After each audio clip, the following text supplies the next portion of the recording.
Hello everyone, welcome to my channel. I am Neha. आज करेंगे हम क्लास 12 अकाउंट्स और ये दो टॉपिक हम कवर करने वाले हैं आज इस वीडियो में। तो सबसे पहला है पेमेंट्स ऑफ ऑनरेरियम क्या चीज़ होती है। It is the amount paid to the person who is not the regular employee of the institution.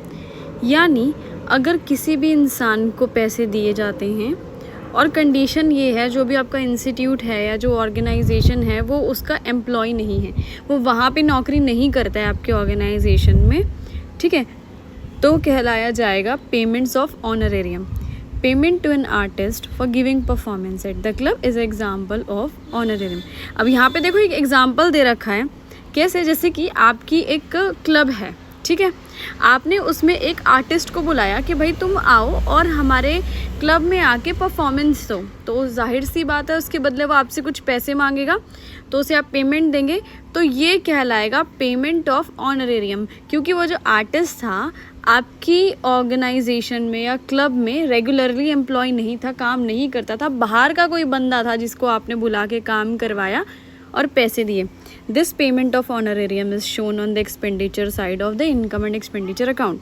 सो ये जो पैसे देंगे आप उस बंदे को, ये हमारा एक एक्सपेंडिचर है, खर्चा है, तो ये इनकम और एक्सपेंडिचर अकाउंट में लिखा जाएगा और एक्सपेंडिचर साइड लिखा जाएगा, ठीक है। अब एंडोमेंट फंड क्या चीज़ है। It is a fund arising from a bequest or gift the income of which is devoted for a specific purpose.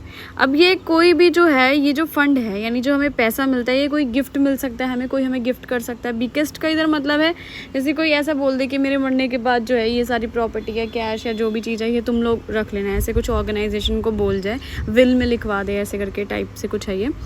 सो इसमें क्या होता है, ये जो आपको पैसा मिलेगा एक तरह से ये आपकी इनकम है और ये जो है एक स्पेसिफिक पर्पस के लिए दी जाती है।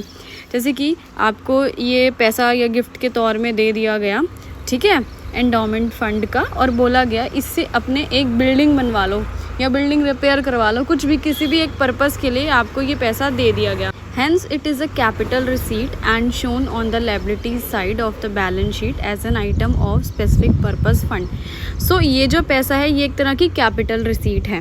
कैपिटल रिसीट और रिसीट दो टाइप की होती है, कैपिटल रिसीट एक रेवेन्यू रिसीट। रेवेन्यू रिसीट वो होती है जो शॉर्ट टर्म के लिए होती है और बार बार हमें रेगुलरली कहीं ना कहीं से पैसा मिलता रहता है। कैपिटल रिसीट होती है जो लाइफ टाइप में, जिसके एक ही बार मिलने के चांसेस होते हैं, ठीक है, ऐसे बार बार नहीं मिलती है, नॉन रिकरिंग होती है, मतलब बार बार रिपीटेड नहीं होती है।